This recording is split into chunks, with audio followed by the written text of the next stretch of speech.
Hi friends, welcome to Ritika's kitchen. ఈరోజు మన వీడియోలో పాలకూర పప్పు ఎలా ప్రిపేర్ చేసుకోవాలో చూపించబోతున్నానండి.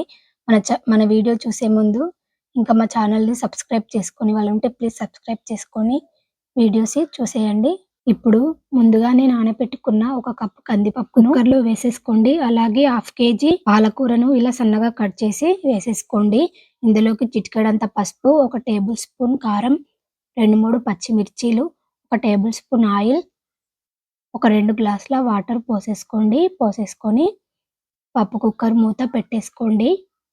ఇప్పుడు ఒక 4-5 విజిల్స్ వచ్చేంత వరకు పప్పును ఉడికించుకోవాలి. 4-5 విజిల్స్ వచ్చిన తర్వాత స్టవ్ ఆఫ్ చేసేసుకోండి. గ్యాస్ అంతా పోయిన తర్వాతనే కుక్కర్ మూత తీసుకోండి. కుక్కర్ మూత తీసి దీన్ని ఒకసారి మంచిగా ఇలా మ్యాష్ చేసుకోండి. ఇలా అంతా బాగా మ్యాష్ చేసేసుకోండి. మెత్తగా అవుతది. ఇలా మెత్తగా చేసుకొని పక్కన పెట్టేసుకోండి. ఇప్పుడు ఒక ప్యాన్ పెట్టుకొని అందులో ఒక 2-3 టేబుల్ స్పూన్ల ఆయిల్ వేసుకోండి.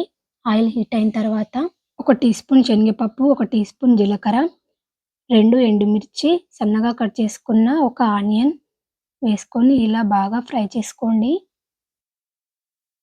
ఇదంతా ఫ్రై అయిన తర్వాత ఒక టీ స్పూన్ అల్లం వెల్లుల్లి పేస్ట్, 2-3 కరివేపాకు రెబ్బలు వేసుకొని ఇలా బాగా మిక్స్ చేసుకోండి.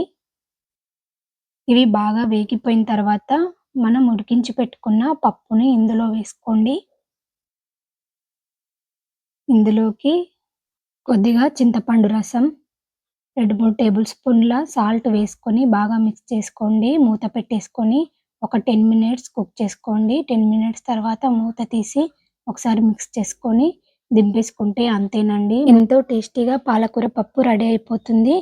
మా వీడియో మీకు నచ్చినట్టయితే లైక్ చేయండి, షేర్ చేయండి. మరిన్ని వీడియోస్ కోసం మా ఛానల్ని సబ్స్క్రైబ్ చేసుకోవడం మర్చిపోకండి.